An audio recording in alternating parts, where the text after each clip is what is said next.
Count के परिवार का कचरा। अध्याय 19। कुछ दिनों बाद जब केल गाड़ी से उतरा तो उसे नमकीन गंध महसूस हुई। उसकी आंखों के सामने समुद्र था जिसमें अभी भी दो भंवरें जोर से दहाड़ रही थीं। युवा मास्टर निम, आपसे मिलना सम्मान की बात है। क्या आप ही प्रभारी हैं? जी श्रीमान। हेनेट्यूस क्षेत्र के प्रतिनिधि प्रबंधक ने केल का स्वागत किया। वह नौसेना बेस के विकास में शामिल बाकी प्रबंधकों के साथ हेनेट्यूस क्षेत्र का प्रतिनिधित्व करने के लिए जिम्मेदार थे। वर्तमान में यहाँ 3 प्रबंधक थे जो या तो क्राउन, उबर क्षेत्र या हेनेट्यूस क्षेत्र का प्रतिनिधित्व करते थे। कुछ भंवरों के गायब हो जाने से विकास में तेजी आई है, जिससे हमें अधिक द्वीपों तक पहुंच मिल गई है। वास्तव में, हाँ, इसकी बदौलत हम अपने जहाज़ों को तेजी से विकसित करने में सक्षम हुए। हेनेट्यूस परिवार ने इस नौसेना बेस के विकास में बहुत सारा पैसा लगाया था क्योंकि उबर परिवार चाहता था कि राजघराने की भागीदारी कम से कम हो।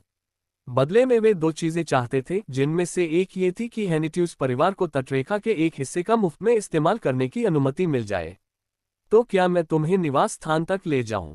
नहीं, रुको। केल ने गाड़ी की ओर देखा और अपनी उंगली से इशारा किया। गाड़ी का दरवाजा खुला और एक छोटा पीला व्यक्ति बाहर निकला। जल्दी करो। हाँ हाँ सर। म्यूएला तुरंत दौड़कर आए और केल और मैनेजर के बीच खड़े हो गए। मुलर अब मोटा हो गया था और फैंसी कपड़े पहनता था। काउंटेस आलीशान सामानों का इस्तेमाल करके मुलर को नियंत्रण में रखने का अच्छा काम कर रही थी। केल ने अपना हाथ म्यूएले के कंधे पर रखा। आप उसे पहले चरण की रूपरेखा क्यों नहीं दिखाते? हाँ हाँ सर। मुलर ने तुरंत ब्लूप्रिंट मैनेजर को सौंपने से पहले चौंकते हुए कहा। इस नौसैनिक अड्डे के निर्माण के प्रभारी प्रबंधक के रूप में प्रबंधक निर्माण और समुद्र के बारे में जानकार थे। उद्धरण चिन्ह ... हाँ। मैनेजर ने क्षण भर के लिए जहाज के ब्लूप्रिंट को देखा, फिर मुलर को छोड़कर उस व्यक्ति की ओर देखा जिसे पीला मुलर घूर रहा था। युवा मास्टर निंग, ये? हाँ, बिल्कुल वैसा ही। मैंने पहले कभी ऐसा जहाज नहीं देखा। इससे केल को झटका लगा और उसने मुलर की तरफ देखा। केल को भी तब झटका लगा था जब उसने पहली बार ब्लूप्रिंट देखा था। ये कमीना कोई कोरिया या कहीं और से आया हुआ तो नहीं है ना? मुलर ने सोने की अंगूठी को पकड़ लिया जो काउंटेस, जो कि उसकी गुरु थी, ने उसे कैल के गुस्से भरे चेहरे को देखकर सहारा देने के लिए दी थी। मुलर की प्रतिक्रिया पर कैल ने आह भरी और फिर मैनेजर की ओर देखा। लेकिन क्या आपको नहीं लगता कि एक बार जब हम इसे बना लेंगे तो यह अच्छा होगा? अच्छे से भी अधिक। मैनेजर ने अपनी बात पूरी नहीं की। अच्छा या बुरा होने के बजाय यह आश्चर्यजनक था। केल ने सहजता से प्रश्न को अनदेखा करते हुए मैनेजर की ओर देखा, जो प्रश्न का उत्तर देने में असमर्थ था। क्या ये कम से कम टिकाऊ नहीं होगा? हाँ, ये बहुत टिकाऊ होगा, लेकिन ये निश्चित रूप से टिकाऊ होगा। हालांकि मैनेजर एक सवाल पूछना चाहता था। क्या ये सचमुच परिवहन के लिए जहाज है? यह एक युद्धपोत जैसा लग रहा था। हालांकि मैनेजर के पूछने से पहले ही केल ने बातचीत खत्म कर दी। तो फिर यही बात मायने रखती है। मैनेजर अब और सवाल नहीं पूछ सका और उसने मान लिया कि केल को परिवहन के लिए बस एक बहुत ही टिकाऊ जहाज चाहिए था। तब उसे एहसास हुआ कि शायद कोई और समस्या हो सकती है। ऐसा लगता है कि इसके निर्माण में काफी धन लगेगा, विशेष रूप से इस सुनहरे कछुए वाले भाग में। आप किस विषय में चिंतित है? केल के लिए भी यह समस्या कोई बड़ी बात नहीं थी। पैसा कोई समस्या नहीं है। मैनेजर के चेहरे पर संतुष्टि भरी मुस्कान थी। मैं इस उत्कृष्ट कृति को बनाने के लिए अपनी पूरी कोशिश करूंगा। केल ने अचानक भावुक हुए मैनेजर के चेहरे को नजरअंदाज किया और वापस गाड़ी पर चढ़ गया। मैं आपके अधीनस्थ के साथ निवास पर जाऊंगा, इसलिए आप यहां रुकें और म्यूएलर से बात करें। हाँ सर, मैं समझ गया। युवा मास्टर निंग, कृपया शांति से आराम करें। कैल ने म्यूएलर को 90 डिग्री झुकते हुए देखकर गाड़ी का दरवाजा बंद कर दिया। गाड़ी घर की ओर बढ़ने लगी और मैनेजर ने म्यूएलर के कंधों को खुला हुआ देखा। अहम, आप देखिए, ये जहाज जादुई बम से भी टकराने पर भी नहीं टूटेगा। हाँ, ऐसा जरूर लगता है, लेकिन हम शायद सिर्फ एक ही बना पाएंगे। हमारा लक्ष्य एक जहाज है। मुलर ने नकली खांसी निकाली। उसे पता था कि इस जहाज के साथ साथ हेनेट्यूस कैसल में भी उसके होने की पूरी संभावना थी, इसलिए उसने अपनी सारी जानकारी इन ब्लूप्रिंट में डाल दी थी ताकि वह मर न जाए। ईमानदारी से कहूं तो ब्लूप्रिंट का दूसरा चरण, जो जहाज के अंदर के लिए है, लगभग पूरा हो चुका है। म्यूएलर ने अहंकार में अपने कंधे उचका दिए। हाँ, मैंने इसे अभी तक युवा मास्टर निम को नहीं दिखाया है, लेकिन अवधारणा पूरी हो गई है। यह अवधारणा क्या है? म्यूएलर ने आत्मविश्वास से उत्तर दिया। सबसे बड़ी रक्षा एक मजबूत हमला है। इससे पहले कि तुम्हें मारा जाए, मारो। बेशक ये सिर्फ म्यूलर के अपने विचार थे, क्योंकि उन्हें अभी तक केल की अनुमति नहीं मिली थी। जब लोग निवास पर पहुंचे तो केल ने चुपचाप कार्यालय में एकत्रित लोगों को देखा। इस बार यह आसान नहीं होगा। रॉन, जिसे केल ने उसके कमरे में भेज दिया था, और बीक्रोक्स, जो रॉन की देखभाल कर रहा था, के अलावा बाकी सभी लोग वहां मौजूद थे। 3 बच्चे जिनकी औसत आयु 7 वर्ष थी, चोई हान, रोजलिन, लॉक, और यहां तक कि उप कप्तान हिल्समैन और 10 वुल्फ बच्चे सभी जल्दी से केल के कमरे में पहुंचे। केल ने अपने शस्त्रागार में सभी को इकट्ठा कर लिया था। ऐसा नहीं है कि मैं किसी राज्य को नष्ट करने जा रहा हूं या कुछ और। केल को लगा कि यह बहुत ज्यादा हो सकता है, लेकिन उसके पास दुश्मन के बारे में पर्याप्त जानकारी नहीं थी। बेहतर होगा कि पहले से ज्यादा तैयार रहा जाए। रोजलिन ने केल की ओर देखा और बोलना शुरू किया। युवा मास्टर केल, तो क्या हम हेस द्वीप के लिए जहाज ले रहे हैं?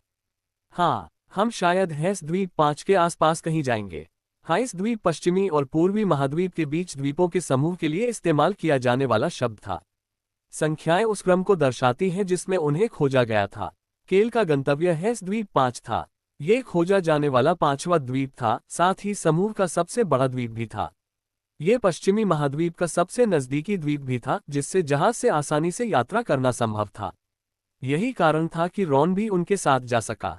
मैंने सुना है कि इस द्वीप पर एक जलपरी का अड्डा है। यह अजीब बात है कि उनका बेस एक द्वीप के ऊपर है। यही कारण है कि यह संभवतः आम के ठिकानों में से एक है। यही कारण है कि यह हमारा पहला गंतव्य है। केल ने पहले ही तय कर लिया था कि वे कहाँ जाएंगे। हेस द्वीप 12 होगा। हेस द्वीप 12 एक बहुत छोटा द्वीप था जो खोजा जाने वाला 12वां द्वीप था। ये हेस द्वीप 5 का सबसे निकटतम द्वीप था। क्षमा करें, युवा मास्टर निम। वाइस कैप्टन हिल्समैन ने सावधानी से बोलना शुरू किया। केल ने उन्हें आगे बोलने का इशारा किया। क्या तुमने नहीं कहा था कि हम जलपरियों के खिलाफ लड़ेंगे? क्या वेल अभी जलपरियों के खिलाफ नहीं लड़ रही हैं? हाँ, हिल्समैन बहुत गंभीर था, अपने सामान्य मूर्खतापूर्ण स्वभाव के विपरीत। ऐसा इसलिए था क्योंकि वह जानता था कि रॉन की जान खतरे में थी। केल हिल्समैन को देखता रहा क्योंकि उसे याद आ रहा था कि उसके पिता ने क्या कहा था। चाहे वह हत्यारा हो या नहीं, वह फिर भी मेरा ही आदमी है।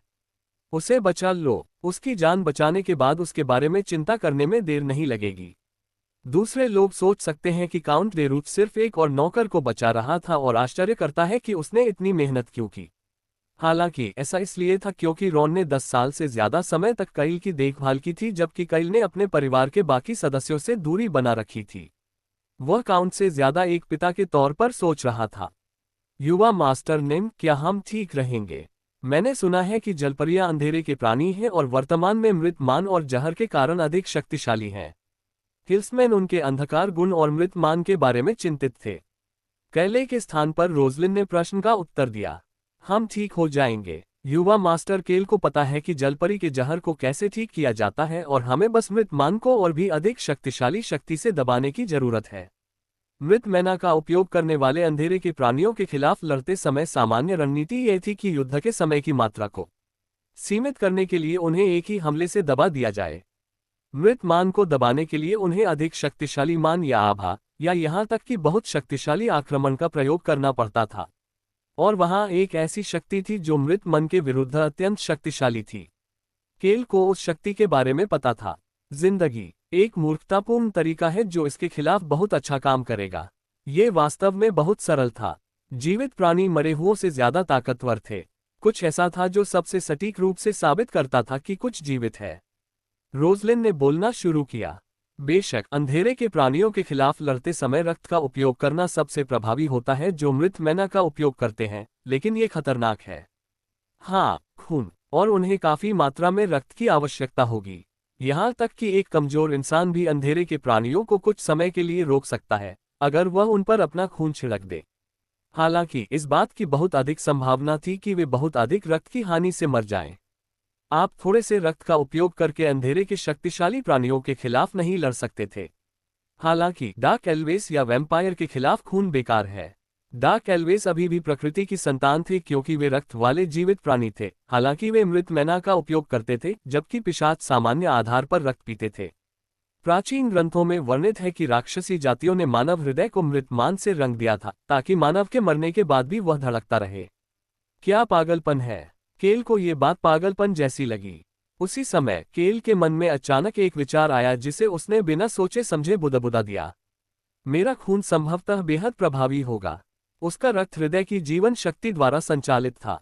हृदय की जीवन शक्ति की पुनर्योजी क्षमताओं के साथ उसके रक्त में किसी भी अन्य रक्त की तुलना में अधिक जीवन होगा। रक्त भी बिना रुके बहता रहेगा। हृदय की जीवन शक्ति के कारण रक्त की आपूर्ति और उसे ठीक करने के लिए काम करना। अंधेरे के जीवों के खिलाफ उसके रक्त से अधिक प्रभावी कुछ भी नहीं होगा।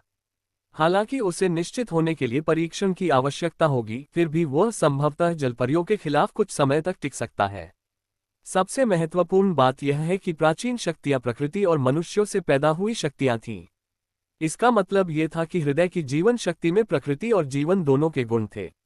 इस बात की अच्छी संभावना थी कि यह अंधेरे के खिलाफ मजबूत होगी। केल ने कल्पना करना शुरू कर दिया।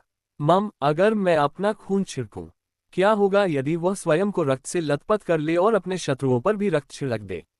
केल ने भौहें सिकोड़ना शुरू कर दिया। कितना घृणित! ये बहुत घिनौना लग रहा था। केल ने देखा कि कमरे में सन्नाटा था। जब उसने चारों ओर देखा, अचानक एक तेज आवाज ने शांत कमरे को भर दिया। क्या पागलपन भरा विचार है! तुम जैसे कमजोर आदमी को ऐसी बात क्यों सूझी? हमें तुम्हारे कमजोर खून की जरूरत नहीं है। राउन बहुत क्रोधित था। काश तुम ऐसे अजीब विचार रखना बंद कर देते। बहुत अजीब है। ये बहुत अजीब विचार है। ऑन और हॉन केल को ऐसे देख रहे थे जैसे वह पागल हो। इस जवाब ने केल को रोजलिन की ओर देखने पर मजबूर कर दिया, जो भी अपना सिर हिला रही थी। ऐसा लग रहा था कि वह कह रही थी कि ऐसा कोई तरीका नहीं है जिससे वे उसे ऐसा करने दें। ऐसा करने की कोई जरूरत नहीं है। केल ने चारों ओर सबकी ओर देखा और हिल्समैन के चेहरे को देखकर रुक गया, जो किसी कारण से प्रशंसा से भरा हुआ लग रहा था। केल ने थोड़ी चिंता के साथ जवाब दिया, बेशक मेरी ऐसा करने की कोई योजना नहीं है। मैं अपना बहुमूल्य रक्त क्यों उपयोग करूंगा? उसके पास अपने खून के अलावा भी खेलने के लिए कई पत्ते थे। जब उसे दर्द से नफरत थी तो वह अपना खून क्यों इस्तेमाल करेगा? ऐसा कुछ करने के बजाय वह भाग जाना पसंद करेगा। अगर वह सिर्फ एक जलपरी की लाश को पकड़कर भाग जाए तो वह रॉन को ठीक कर सकता है। राउन उड़कर उस सोफे के पास आया जिस पर केल बैठा था और गुस्से से बोला, मैं ये सुनिश्चित करूंगा कि आप ऐसा कुछ न करें। किसी को विश्वास नहीं था कि वह ऐसा कुछ नहीं करेगा। केल ने उनकी प्रतिक्रियाओं पर उपहास किया, लेकिन जल्दी ही इस बारे में भूलने का फैसला किया। ऐसा होने का कोई तरीका नहीं था, इसलिए उसे इस बारे में सोचने में अपनी ऊर्जा बर्बाद करने की जरूरत महसूस नहीं हुई। इसके बजाय वह खड़ा हो गया। आप कहाँ जा रहे हैं? केल ने राउन को जवाब दिया। हवाओं की चट्टान, इस तटरेखा पर सबसे खड़ी चट्टान। केल उस चट्टान की ओर बढ़ा जिसके नीचे एक भंवर था। चट्टान के ऊपर पहुंचने के बाद उसने नीचे देखा। तटरेखा पर नौसेना बेस के निर्माण का काम चल रहा था। हालांकि जल्द ही उसकी नजर क्षितिज की ओर चली गई। तुम क्या करने की कोशिश कर रहे हो? केल ने चोई हान के सवाल पर केल ने अपने कंधे उचका दिए और फिर उसने अपने जादुई थैले से एक शंख निकाला जो सींग वाली बांसुरी जैसा दिख रहा था। चोई हान ने ये चीज पहले भी देखी थी। यह उन वस्तुओं में से एक थी जो केल को विटिरा से मिली थी जब वे विपर किंगडम जाते समय वेल राजा से मिले थे। उद्धरण चिन्ह ... क्या? चोई हान ने सोचा कि शायद वह जानता है कि केल क्या करने की कोशिश कर रहा था। केल ने अपना मुंह शंख के छोटे से छिद्र पर रखा और बजाना शुरू कर दिया। के शंख के नीले प्रकाश से ढक जाने से पहले एक शांत किंतु ऊंची ध्वनि निकलनी शुरू हुई। वहां इतनी शांति थी कि नीचे के लोग इसे सुन नहीं सके, लेकिन दूर के लोग इसे स्पष्ट रूप से सुन सके। 2 दिन बाद केल विंड्स की चट्टान पर खड़ा होकर सूर्यास्त देख रहा था। सूरज धीरे धीरे क्षितिज के पार डूब रहा था। फिर अचानक उसने चमकते हुए शंख को अपने कान के पास लगाया। उसने शंख के अंदर कुछ आवाज सुनी। वे यहाँ हैं। केल के ऐसा कहने पर राउन ने क्षितिज की ओर इशारा किया और चिल्लाया भी, वे यहाँ हैं। हाँ, उद्धरण चिन्ह ... बहुत खूब। चोई हान, जिसने मान लिया था कि शायद यही मामला है, अचानक चौंक गया, जबकि रोजलिन, जिसे कुछ भी पता नहीं था, स्तब्ध रह गई। छप छप छप। समुद्र क्षितिज में दूर तक हिलता हुआ प्रतीत हो रहा था। इसका कारण 2 बड़ी वेल और एक छोटी तीसरी वेल थी। केल ने पीछे मुड़कर समूह के बाकी सदस्यों की ओर देखा। वे सभी लाल बालों वाले केल पर ध्यान केंद्रित कर रहे थे, न कि लाल सूर्यास्त पर। वे देख सकते थे कि केल के चेहरे पर मुस्कान थी। अब जाने का समय हो गया है। उनके मार्गदर्शक आ चुके थे। अगर मुझे जाना ही है तो वेल की सवारी करना बेहतर होगा। क्षितिज पर तैरती हुई बड़ी व्हेल अचानक गायब हो गई। उनकी जगह एक अकेला व्यक्ति केल के सामने प्रकट हुआ। युवा मास्टर केल, बहुत समय हो गया मिलते हुए। आपको भी देखकर अच्छा लगा, पासेटन। मिश्रित रक्त वाली व्हेल पासेटन। केवल छोटी हम्पबैक व्हेल ने अपना मानव रूप धारण किया ताकि वह केल और कंपनी के सामने आ सके। राउंड, चुई हान और रोजलिन ही इस अब अंधेरी चट्टान पर केल के साथ थे। आपने अचानक हमें क्यों बुलाया? पासेटन ने अपनी नजर केल के हाथ में रखे शंख पर डाली। वे जलपरियों से लड़ रहे थे, लेकिन केल की पुकार सुनकर उन्हें आना पड़ा। केल ने जो संकेत भेजा था वह था एजेंट। यह ऐसी आवाज थी जिसे केवल व्हेल जानवर वाले लोग ही सुन सकते थे। क्या तुम्हें हमारी ताकत की जरूरत है? वेल्स के साथ केल के समझौते की एक शर्त ये थी कि वह उनकी ताकत का उपयोग करने में सक्षम होगा। पासेटन के प्रश्न का उत्तर देने के लिए केल सीधे मुद्दे पर आ गए। मुझे उस संगठन का पता चला जो जलपरियों की मदद कर रहा है। उद्धरण चिन्ह ... माफ करें। केल के अप्रत्याशित उत्तर से पासेटन का चेहरा सख्त हो गया। वेल्स को पहले से ही हेस द्वीप 5 पर कब्जा करने वाले और अंधेरे में जलपरियों की मदद करने वाले लोगों से बहुत परेशानी हो रही थी। ऐसा नहीं था कि वे बहुत ताकतवर थे, लेकिन ये तथ्य कि जलपरियों को मदद मिली थी चिंताजनक था। मेरे अधीनस्थों में से एक ये पता लगाने के दौरान बुरी तरह घायल हो गया। मैंने आपसे संपर्क किया क्योंकि हमें उसके मरमिट जहर का तुरंत ध्यान रखना है और क्योंकि मुझे लगा कि आपको जानकारी पता होनी चाहिए। हालांकि केल की टिप्पणी सुनने के बाद पासेटन के मन में एक सवाल आया। युवा मास्टर केल, आप इसकी जांच क्यों कर रहे थे? केल ने एक पल के लिए अपना मुंह बंद कर लिया। उसके चेहरे पर एक अजीब सी मुस्कान थी। सिर्फ इसलिए क्योंकि मैं चिंतित था। राउन अदृश्य नहीं था, लेकिन फिर भी उसने केल के मन में बात करना चुना। आप फिर से ऐसा कर रहे हैं? हालांकि केल ने इसे नजरअंदाज कर दिया और परेशान दिखने लगा। हमारे क्षेत्र के पास स्थित अंधेरे के जंगल की वजह से जलपरियां अधिक शक्तिशाली हो रही थीं, इसलिए मैं किसी तरह उनकी मदद करना चाहती थी। हालांकि मुझे पता था कि शक्तिशाली व्हेल उनका ख्याल रख सकेगी। पासेटन को लगा कि केल के चेहरे पर शर्मिंदगी का भाव था। केल के चेहरे पर भी कुछ ऐसा ही भाव था जब उसने अपने पैर में लगे मरमिट के जहर से छुटकारा पाने में मदद की थी। सुंदर पासेटन की आंखों में कई भावनाएं तेजी से उभर आईं। उसकी खूबसूरत आंखें बहुत साफ थीं, यहां तक कि रात के अंधेरे आसमान के नीचे भी। केल ने अपना सिर दूसरी ओर घुमा लिया। अच्छा, ऐसा है। ऐसा नहीं है कि हम अजनबी हैं। उसने दूसरों से नजरें मिलाने से पहले सहजता से उत्तर दिया। रोजलिन और चोई हान केल को घूर रहे थे। उनकी आंखों से साफ पता चल रहा था कि वे क्या कहना चाहते हैं। क्या ये सत्य से भिन्न नहीं है? इसके बाद पासेटन ने बोलना शुरू किया। बहुत बहुत धन्यवाद युवा मास्टर निम। पिछली बार मेरी जान बचाने के बाद आपने फिर से हमारी मदद की। केल ने फिर भी पासेटन की तरफ नहीं देखा। वह देख सकता था कि रोजलिन और चोई हान उससे पूछ रहे थे, आपने इस व्यक्ति को कब बचाया? केल ने उनकी निगाहों को अनदेखा कर दिया, जबकि रोजलिन और चोई हान ने अपने सवाल जोर से नहीं पूछे। वास्तव में रोजलिन ने कुछ और कहने के लिए अपना मुंह खोला। यंग मास्टर केल को जैसे ही यह जानकारी मिली, वह तुरंत यहां आ गए। हमें मरमेड के जहर को जल्दी से जल्दी खत्म करना था, लेकिन उन्होंने सोचा कि हमें व्हेल जनजाति को यह जानकारी जल्द से जल्द बता देनी चाहिए। केल ने अपनी नजरों से आभार व्यक्त किया। यह पहली बार था जब किसी ने वास्तव में उसे धोखाधड़ी करने में मदद की थी। चोई हान ने अपना मुंह बंद रखा और पीछे हट गया।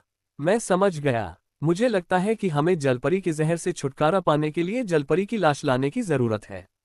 हम खुद जाएंगे। माफ करें। केल ने पासेटन की ओर देखा। हम भी जा रहे हैं। उसे कुछ करना था। बेशक केल के मुंह से निकलने वाले शब्द उसके वास्तविक विचारों से बहुत अलग थे।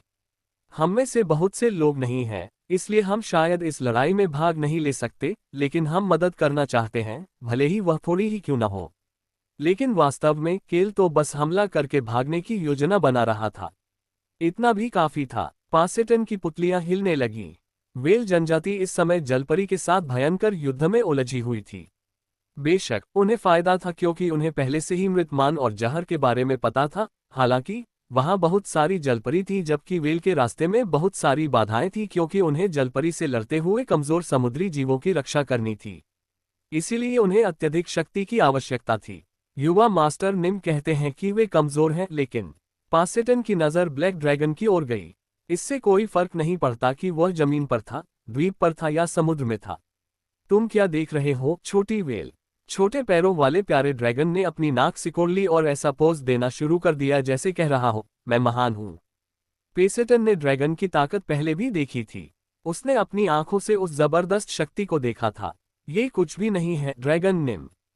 मैं भी जाऊंगा। पासेटन के सम्मानपूर्ण जवाब पर राउन ने नाक भान सिकोड़ी और अपना सिर दूसरी ओर घुमा लिया। उसी समय राउन ने केल के मन में बोलना शुरू कर दिया, क्या मैंने अच्छा काम किया यार?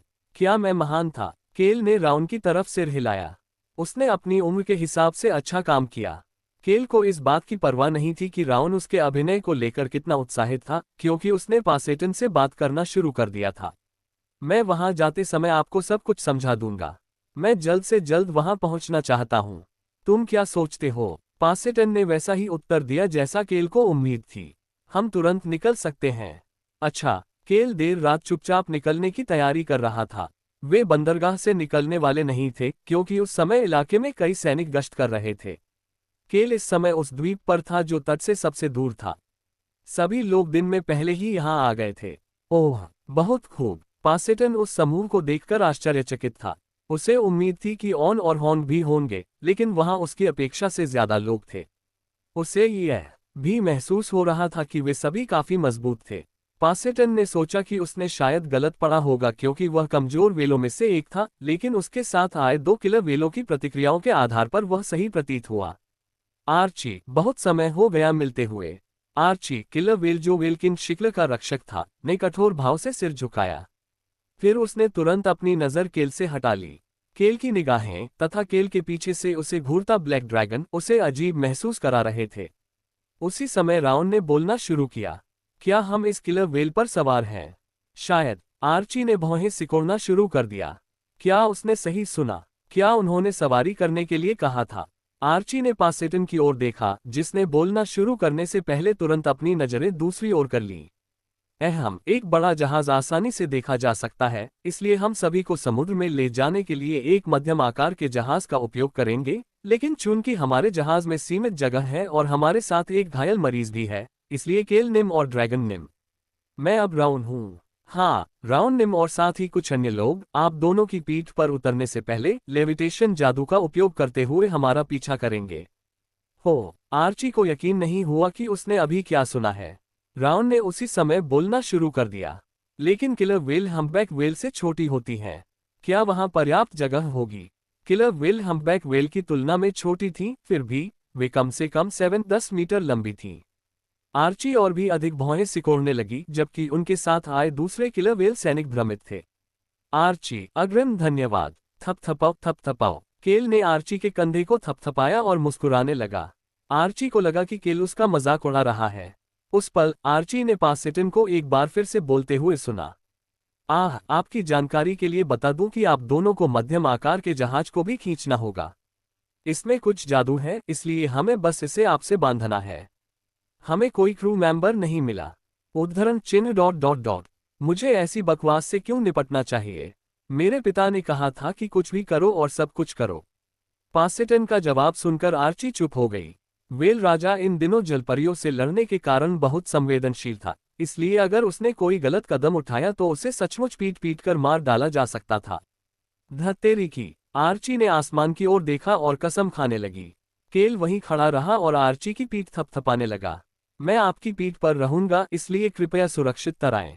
आर्ची एक जीवित टैक्सी बन गई थी। छप छप। केल ने पानी की छपाक छपाक की आवाज सुनते हुए रात के समुद्र का अवलोकन किया। ये किलर वेल की पीठ पर आरामदेह था। Tap tap. राउन ने किलर वेल की पीठ थपथपाई। ऑन और हॉर्न जहाज पर रॉन के बगल में थे, क्योंकि वे कह रहे थे कि उन्हें पानी से डर लगता है।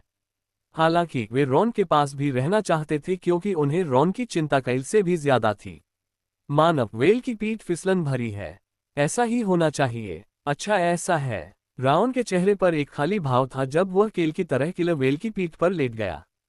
आर्ची, जिसे सबसे मजबूत किलर वेल के रूप में जाना जाता था, अधिकांश किलर वेल से बड़ी थी। उसकी लंबाई लगभग 12 मीटर थी, इसलिए ऐसा महसूस हुआ जैसे कोई अच्छी खासी इमारत हिल रही हो। केल ने उनके बगल में खड़ी दूसरी किलर वेल की ओर देखा।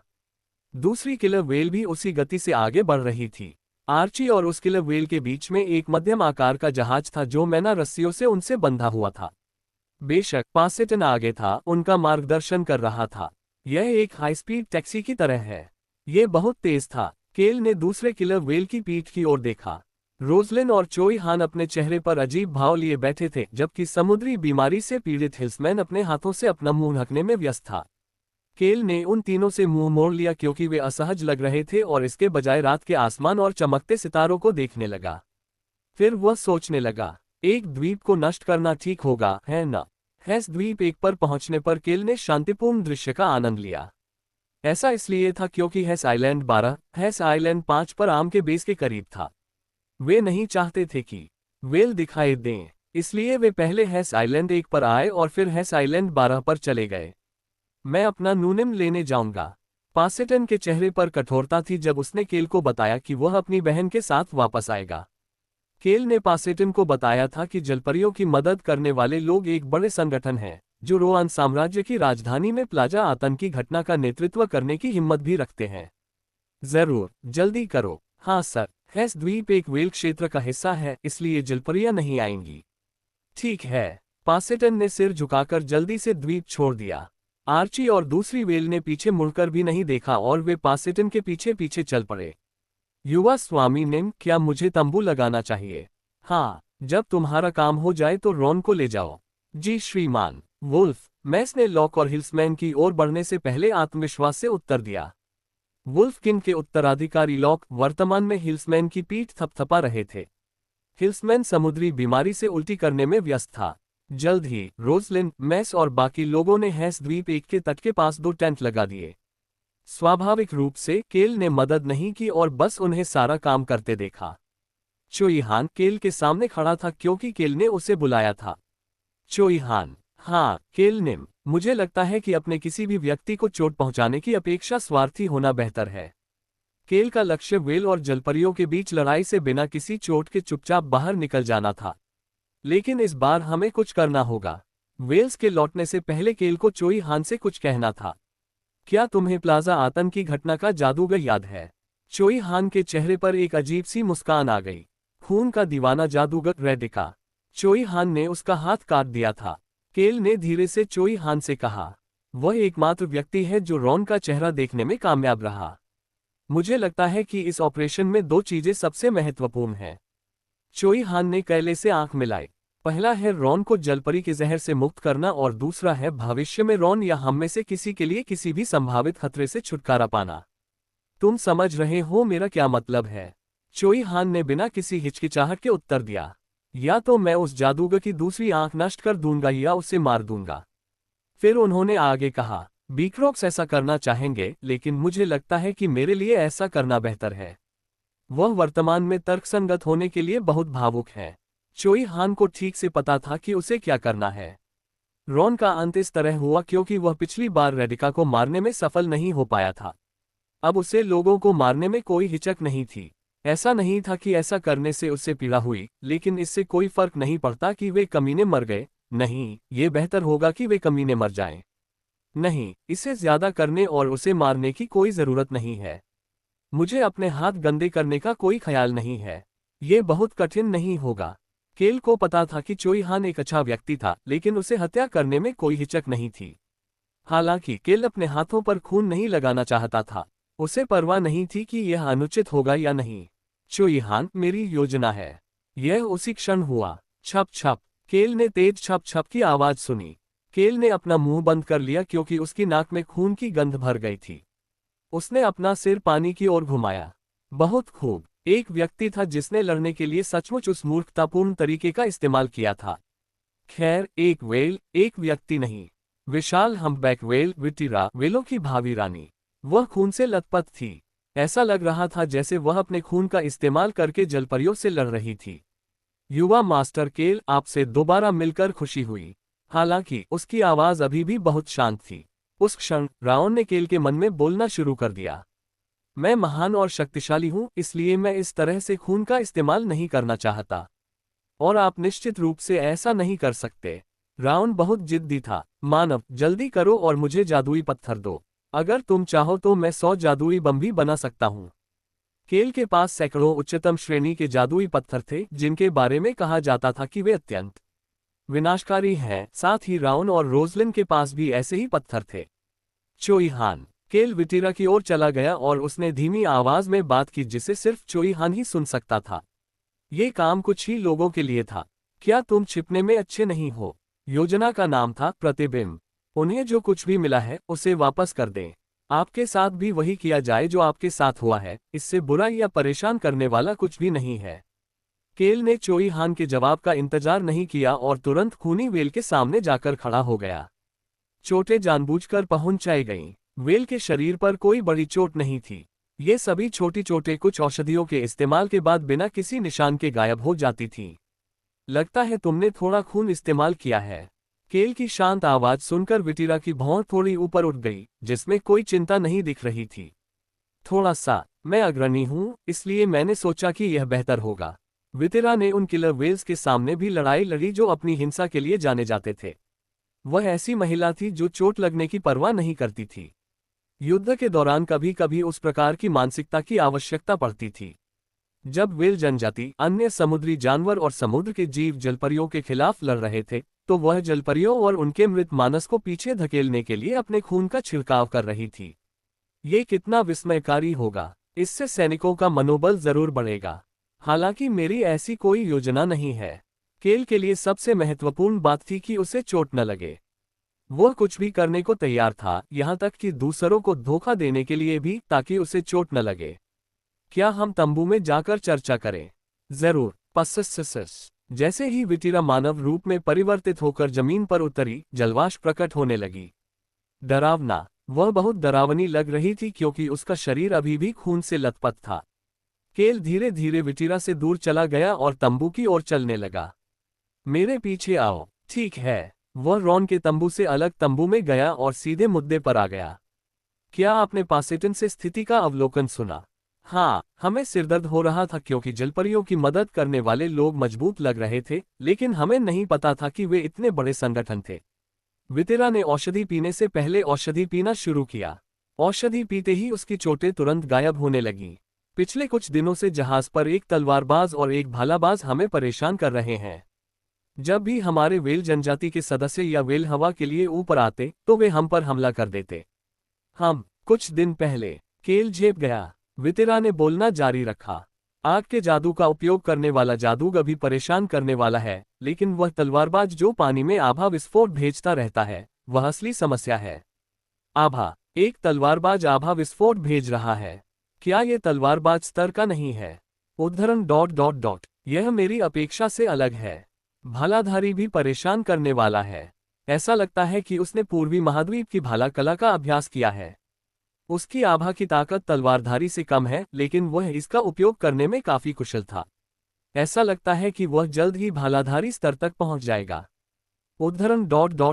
तलवारबाज के समकक्ष स्तर का कोई अन्य व्यक्ति।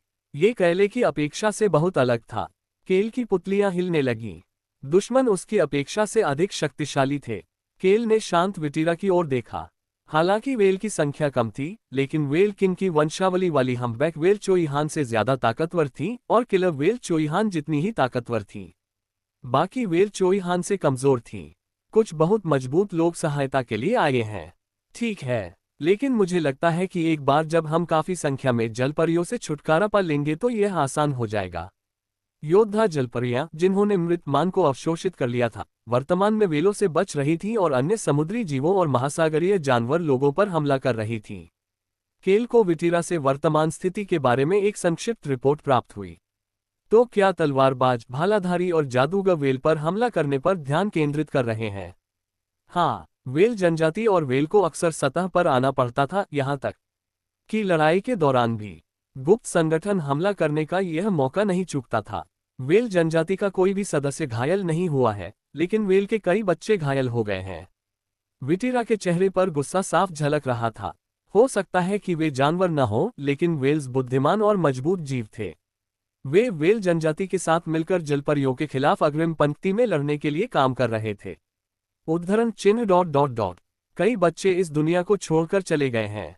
यही कारण था कि विटिरा उन लोगों को मारने की कोशिश कर रही थी, लेकिन वह इस द्वीप 5 पर नहीं जा सकी क्योंकि जलपरियां कमजोर समुद्री जीवों और जानवर लोगों पर हमला करना जारी रखती थीं। वेल किंग शिकलर इस समय इस बात पर विचार कर रहा था कि हेस द्वीप 5 पर कब हमला किया जाए। अच्छा ऐसा है। इस प्रक्रिया में उन्हें केल का संपर्क मिला था। वे संगठन के बारे में जानकारी सुनकर बहुत आभारी थे, साथ ही केल की टिप्पणी भी कि वह उनकी मदद करना चाहता था, भले ही वह थोड़ी ही क्यों न हो। यदि केल का समूह उन लोगों से लड़ सके जो पानी के ऊपर से उन पर हमला कर रहे थे तो उनके लिए यह आसान हो जाएगा।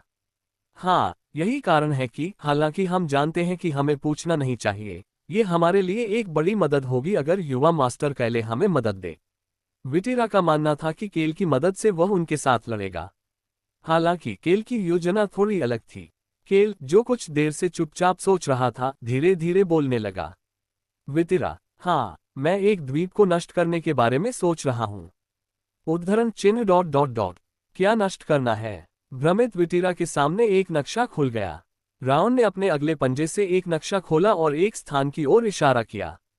मैं हेस द्वीप 5 को मानचित्र से हटाने के बारे में सोच रहा हूँ। केल गंभीरता से बोल रहा था। हेस द्वीप 1-15 एक दूसरे से लगभग 2 से 3 घंटे की दूरी पर थे। रॉन के अनुसार हेस द्वीप 5 पर गुप्त संगठन के अलावा कोई अन्य जीवन रूप नहीं था। जहाज थोड़ा आगे जाकर हेस द्वीप 7 तक जा सकते हैं। हेस द्वीप 7 इस समुद्री मार्ग का उपयोग करने वाले लोगों के लिए नया विश्राम स्थल बन जाएगा। क्या ये भी संभव है? विटेरा बीच में ही बोलना बंद कर दिया क्योंकि ब्लैक ड्रैगन सीधे उसकी ओर देख रहा था। ये संभव है, छोटी वेल।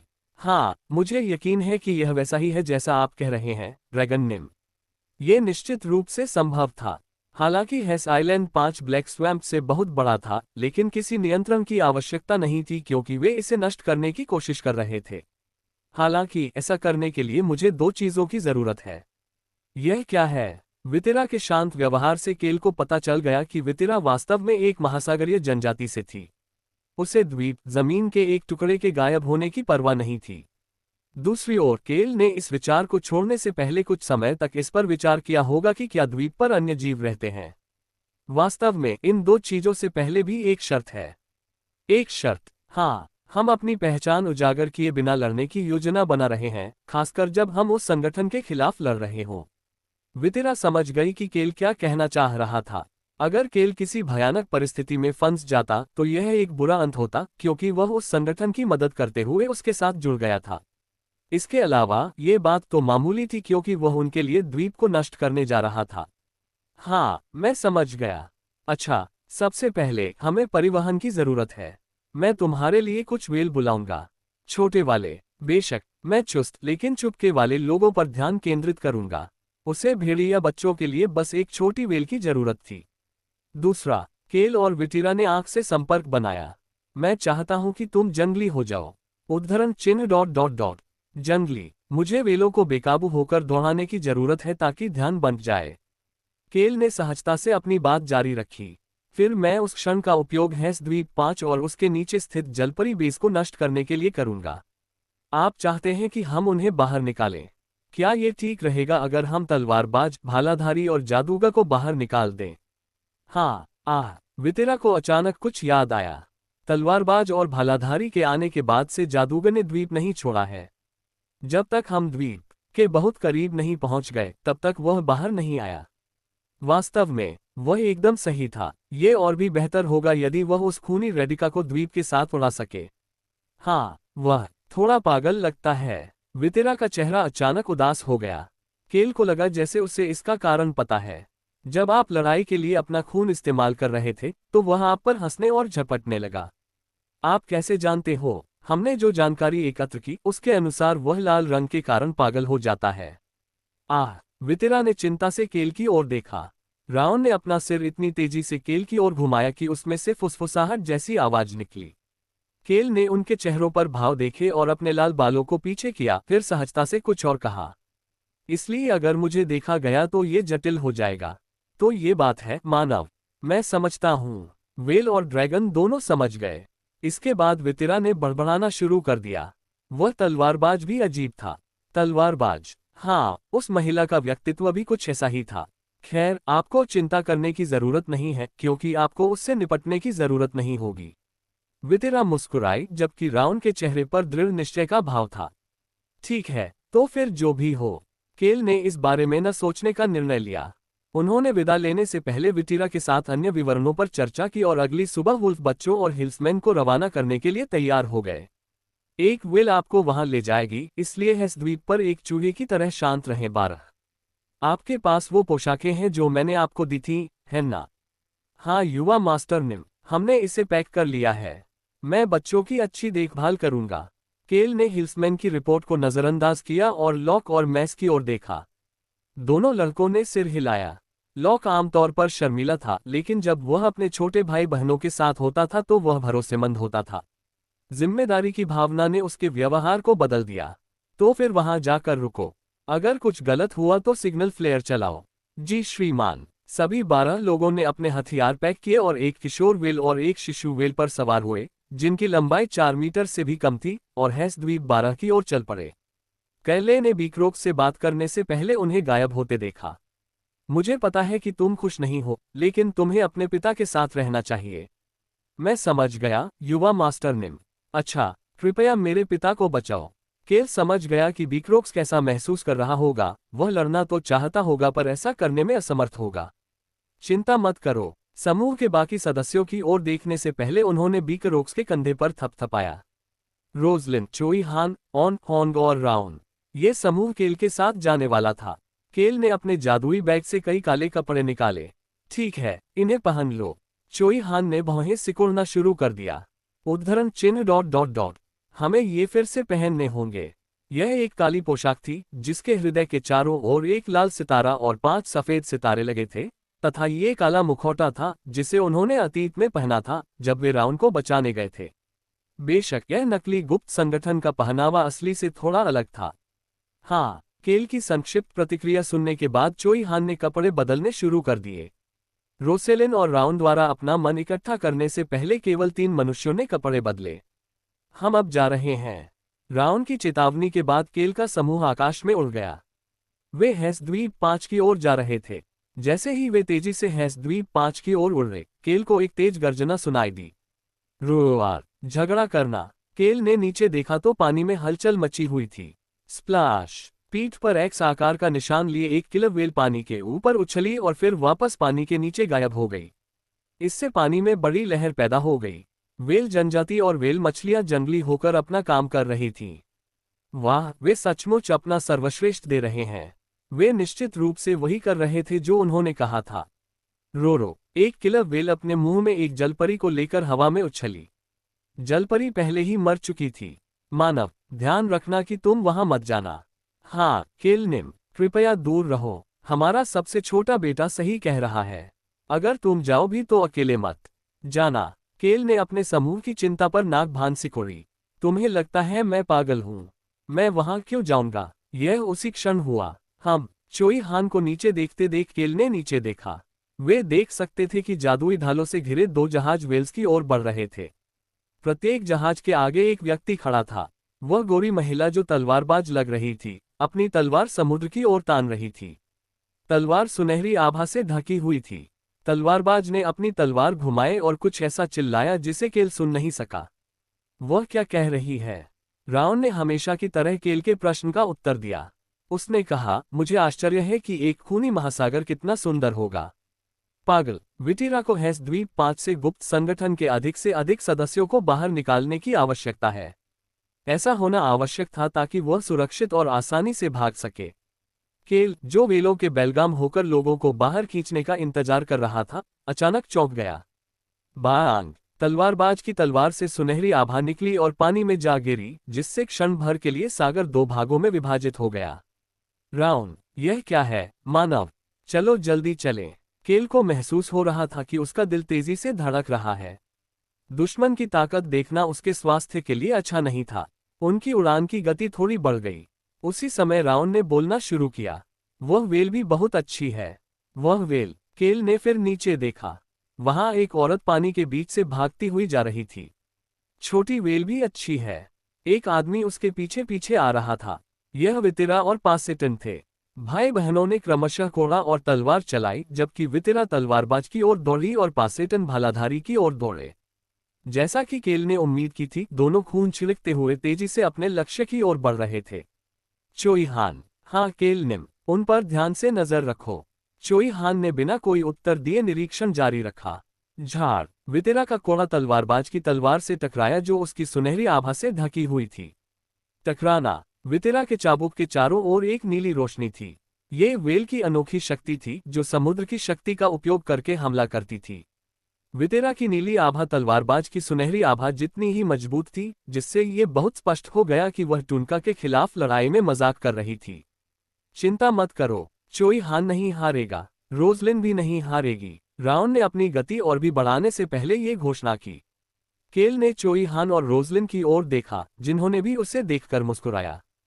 चिंता मत करो, चोई हान और मुझे कोई नुकसान नहीं होगा, भले ही चीजें योजना के अनुसार न हो।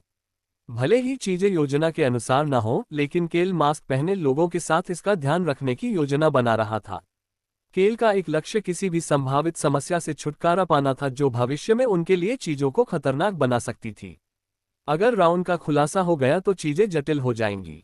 चूंकि वे अभी संगठन से पूरी तरह से छुटकारा नहीं पा सकते थे, क्योंकि उन्हें संगठन के मुख्यालय का स्थान नहीं पता था, इसलिए यदि उनमें से किसी ने राउन को देख लिया और संगठन के बाकी लोगों को बताने के लिए जीवित बच गया, तो चीजें बहुत जटिल हो जाएंगी। हालांकि रोजलिन और चोई हान ने केल की नज़र को गलत समझा था। वह सही कह रही है, केल ने।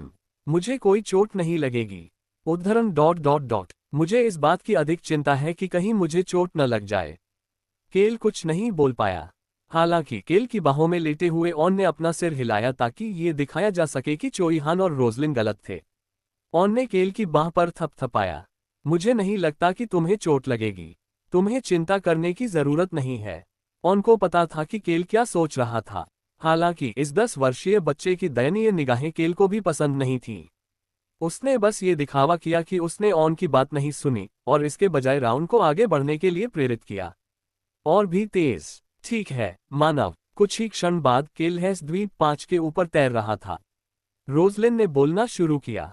जाल और अलार्म जादू तट के आसपास हैं, जैसा कि श्री रॉन ने उल्लेख किया है। मन का प्रवाह भी उन क्षेत्रों पर केंद्रित है। हवा में कोई नहीं है। राउन ने आगे कहा। राउन के चेहरे पर एक बहुत ही आत्मसंतुष्ट भाव था जो ये कह रहा था कि रोजलिन एक चतुर मानव जादूगरनी थी। हालांकि यह विडंबना थी, क्योंकि राउन ने रोजलिन से मानव जादू सीखा था। क्या जादू से बचकर इमारत में घुसना संभव होगा? रॉन के पूछने पर केल ने उसके विवरण के आधार पर बनाया हुआ नक्शा खोला। चूंकि रोन विष के प्रभाव के कारण इसे स्वयं नहीं बना सकता था, इसलिए केल ने रोन के वर्णन के आधार पर इसे बनाया तथा रोन ने विवरणों की पुष्टि भी की। यह थोड़ा मुश्किल हो सकता है। उस कमीने जादूगर ने जादू की परतों के बाद परतों के साथ अपने आधार को सुरक्षित कर लिया है। अहम। चोई हान ने नकली खांसी निकाली। पिछली बार लगभग मर जाने के बाद रेडिका संभवतः सुरक्षा पर बहुत अधिक ध्यान केंद्रित कर रही थी। वास्तव में तब ये सरल था। फिर जैसा हमने योजना बनाई थी वैसा ही करो और जादुई बम लगाते समय आधार को मत छुओ। राउन ने ये जादुई बम बनाए थे। चूंकि राउन का मन ही उन्हें फटने का संकेत था, इसलिए राउन को उन 10 जादुई बमों पर ध्यान केंद्रित करना था ताकि वे फट जाएं। वह ब्लैक स्वैम्प में बम विस्फोट करने के अलावा जादू का उपयोग करने में सक्षम था, क्योंकि वहां केवल 2 बम थे। ये बम उच्चतम श्रेणी के मैजिक स्टोन्स के कारण उन बमों की तुलना में बहुत अधिक शक्तिशाली थे और इस प्रकार उन्हें नियंत्रित करने के लिए राउन का पूरा ध्यान चाहिए था। ये भी मदद नहीं करता था कि उन्हें इन बमों को जल्दी और तुरंत बनाना था। तो फिर हमें सभी 10 बम कहाँ रखने चाहिए? राउन के प्रश्न पर केल ने समूह को नक्शा दिखाया। वे मानचित्र पर कुल 10 बिंदु देख सकते थे। आप इनमें से प्रत्येक स्थान पर एक रख सकते हैं। रोजलिन ने अपना मुंह खोलने से पहले 10 बिंदुओं को देखा और फिर उसे वापस बंद कर दिया। वह केल और राउन को देखते हुए सोचने लगी। उच्चतम श्रेणी के जादुई पत्थर। राउन के जादुई बम युद्ध के बेहद डरावने हथियार थे जो युद्ध के दौरान इस्तेमाल किए जाने वाले वर्तमान बमों से कई गुना अधिक शक्तिशाली थे। जादुई बमों की ताकत जादुई पत्थरों की गुणवत्ता पर निर्भर करती थी और ये बम उच्चतम श्रेणी के जादुई पत्थरों से बनाए जाते थे। रोजलिन उच्चतम श्रेणी के जादुई पत्थर के अंदर एकत्रित मान को देखकर आश्चर्यचकित थी, जिसे उसने तब देखा था जब वह ब्रेक साम्राज्य के सिंहासन के लिए अगली पंक्ति में थी। युवा मास्टर कैले को ये जादुई पत्थर कहाँ मिले? हालांकि केल ने बिना किसी टिप्पणी के उन कीमती वस्तुओं को बाहर निकाला और उन्हें राउन को सौंप दिया। वे 10 जादुई पत्थर अकेले ही केल को बहुत अमीर बनाने के लिए पर्याप्त थे। रोजलिन को केल की उन्हें इस्तेमाल करने की इच्छा पर आश्चर्य हुआ। हालांकि ऐसा इसलिए था क्योंकि वह नहीं जानती थी कि केल के पास सैकड़ों उच्चतम श्रेणी के जादुई पत्थर हैं। केल के पास मौजूद वस्तुओं की कीमत शायद इस समय के अधिकांश अच्छे व्यापारी संघों से भी ज्यादा थी।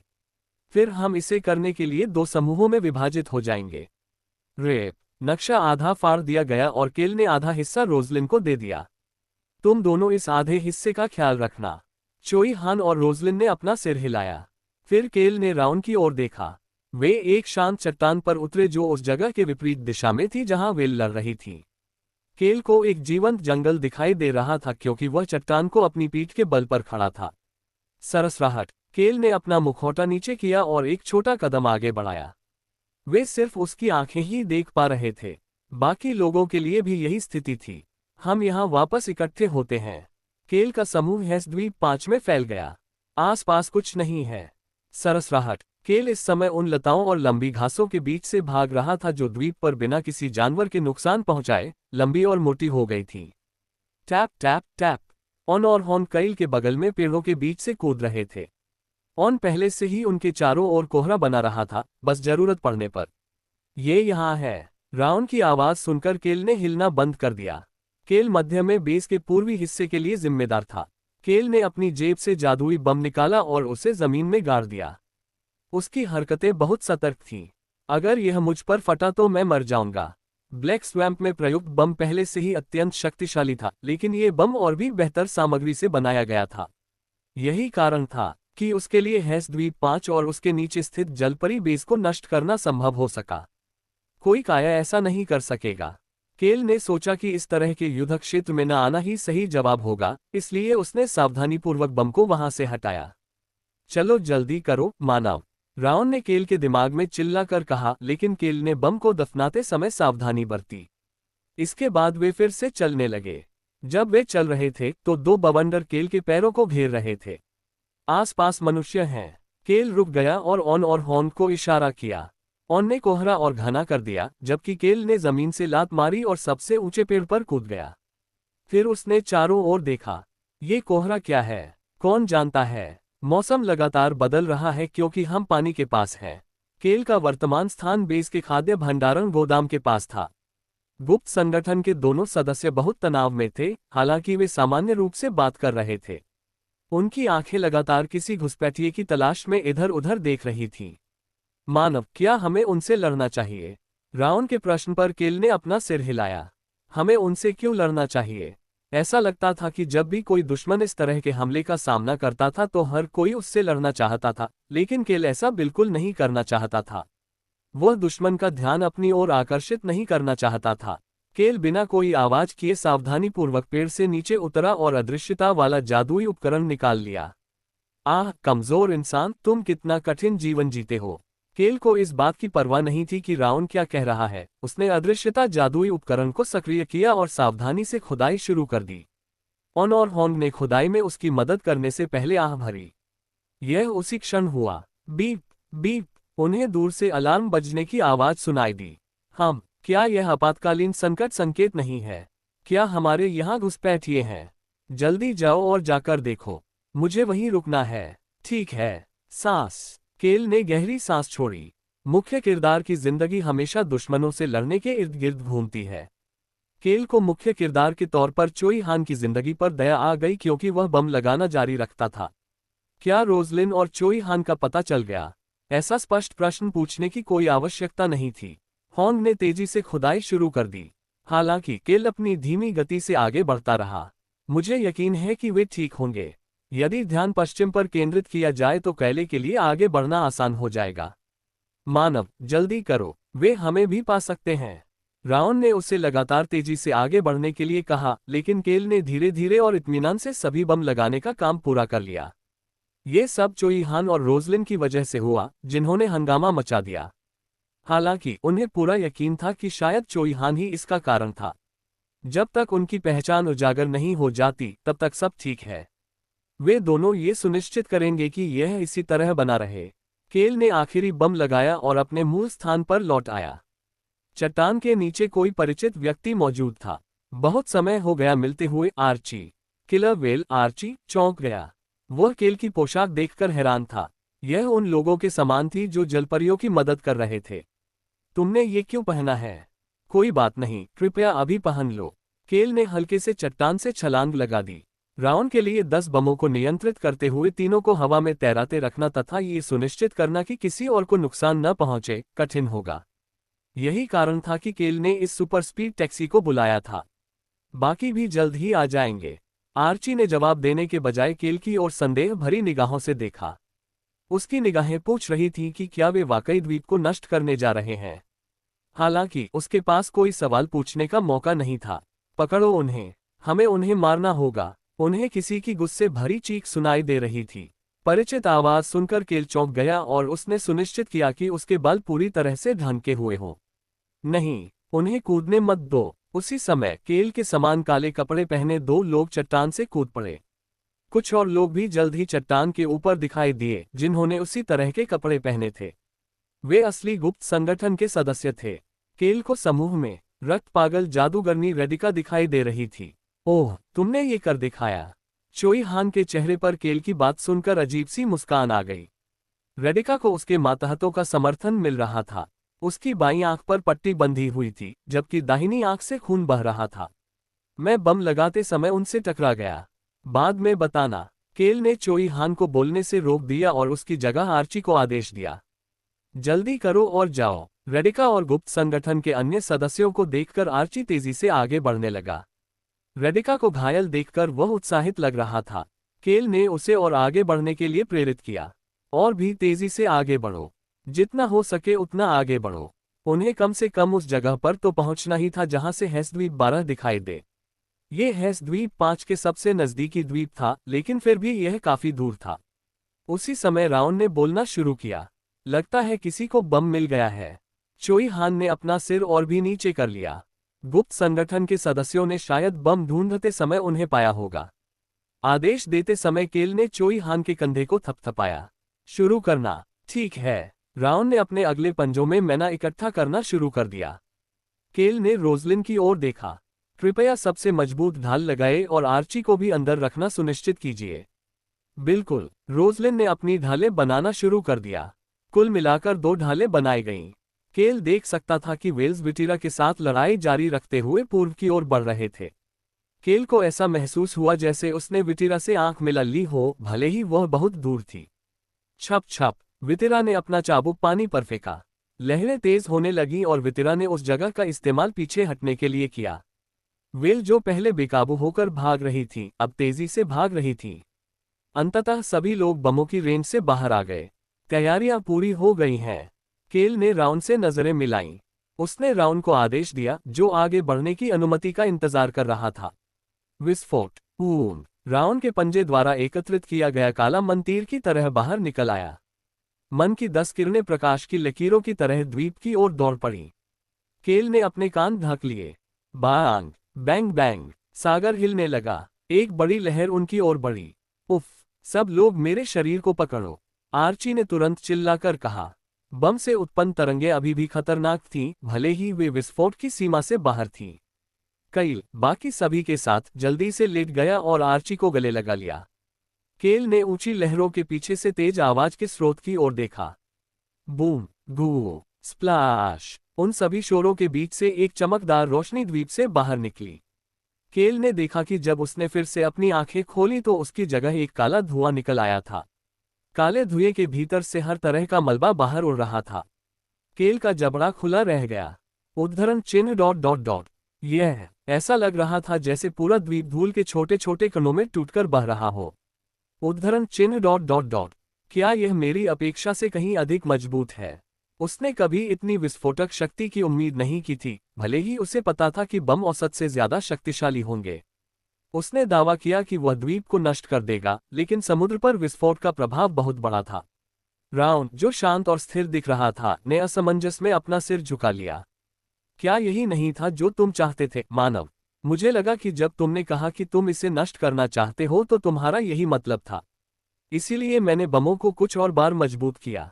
ये गलत संचार का परिणाम था। उन मजबूत बमों को सुदृढ़ करने की कोई आवश्यकता नहीं थी। केल आर्ची की पीठ को कसकर पकड़े हुए था और नष्ट हो चुके द्वीप को देख रहा था। उसे सिर्फ काला धुआं ही दिखाई दे रहा था जहां कभी द्वीप हुआ करता था। और पीछे हटो, आर्ची ने रॉन के निर्देशानुसार चुपचाप आगे बढ़ने से पहले झिझकते हुए कहा।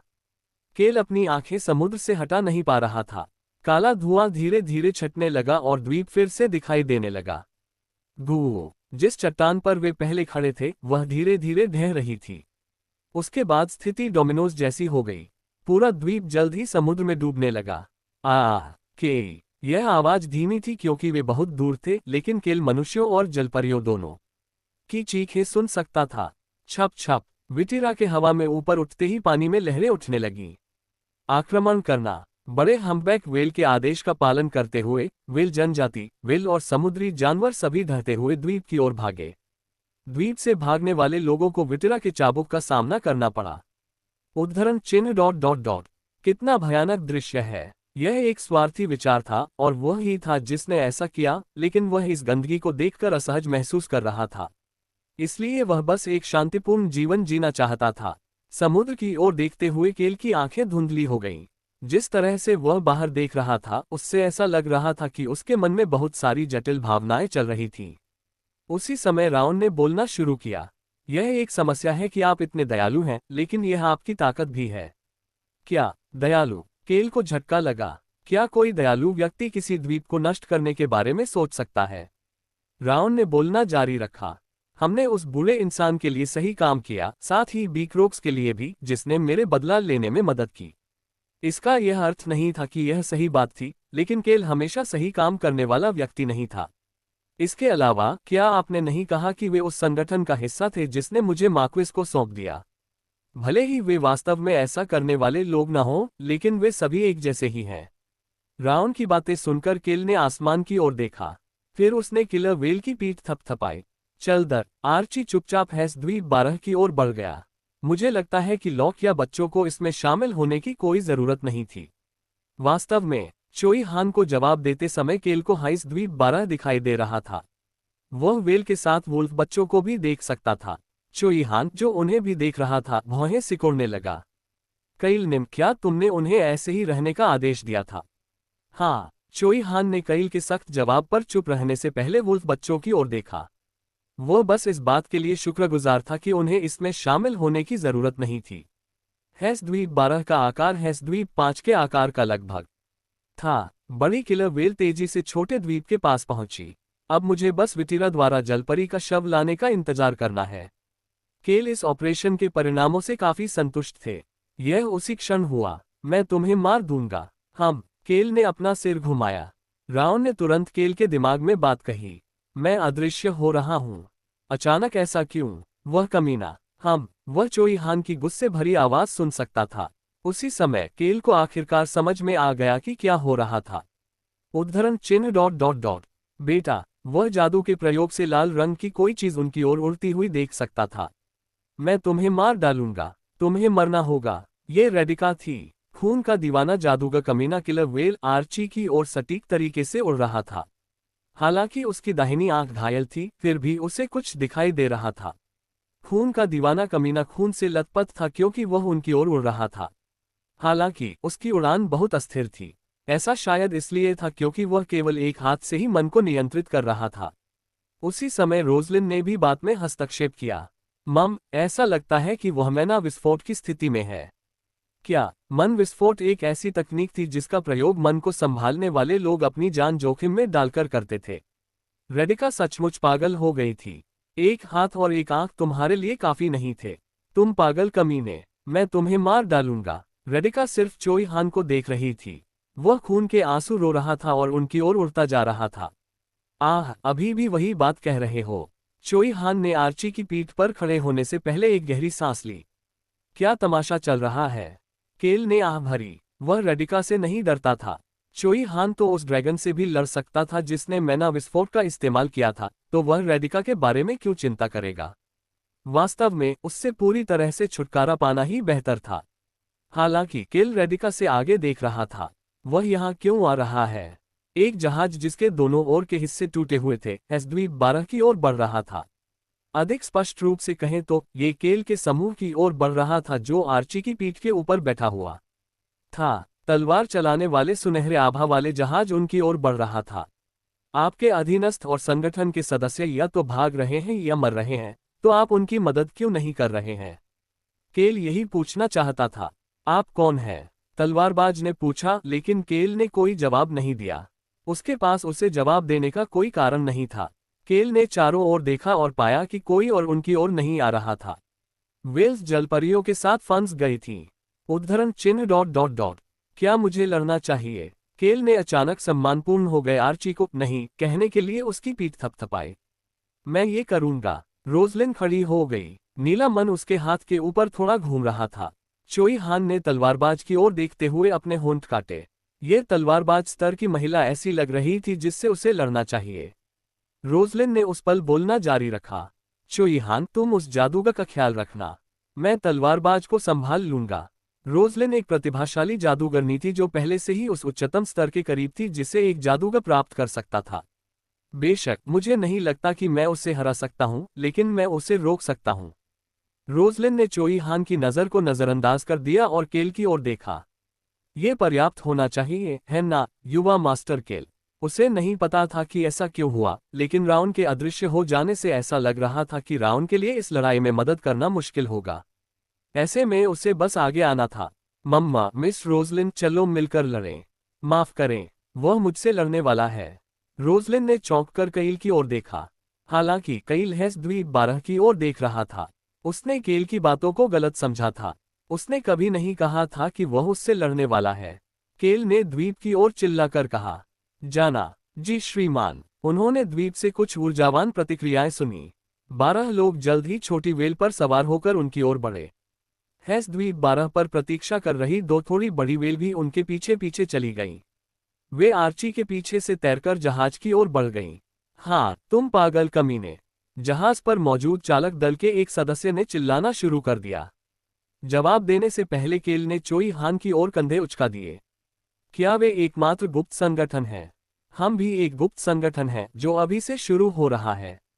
वुल्फ बच्चे, जो सभी काले मुखौटे और काली पोशाक पहने हुए थे, जिनकी छाती पर एक लाल सितारा और 5 सफेद सितारे लगे हुए थे, जहाज की ओर दौड़े। केल को नहीं पता था कि उन्हें इसकी आदत कब पड़ गई, लेकिन वे वेल पर आसानी से घूमने में सक्षम लग रहे थे। ये शारीरिक रूप से प्रतिभाशाली वुल्फ जनजाति के लिए उपयुक्त था। आप भी जाए, मिस रोजलिन, आप भी। चोई हान और रोजलिन ने एक दूसरे की ओर देखा और फिर केल से कुछ कहा और फिर आगे बढ़ गए। मैं जल्द ही वापस आऊंगा। कृपया सुरक्षित रूप से छिपे रहो, केल निम। युवा मास्टर केल, सावधान रहें। किलर वेल आर्ची अविश्वास से उनकी ओर देख रहा था, लेकिन उसने अपना मुंह बंद रखा। चोई हान अन्य दो वेलों में से एक पर उतरा और रेडिका की ओर बढ़ गया, जबकि रोजलिन ने जहाज की ओर बढ़ने के लिए लेविटेशन जादू का उपयोग किया। मार मार मार! मैं तुम्हें मार डालूंगा। तुम कौन हो? रेडिका अस्थिर तरीके से उड़ते हुए चिल्ला रहा था और अपना जादू चला रहा था। हालांकि चोई हान ने अपने आभा का इस्तेमाल करके हमला करने वाले जादू को नष्ट कर दिया, इससे पहले कि वह उस तक पहुंचे। आप कौन हैं?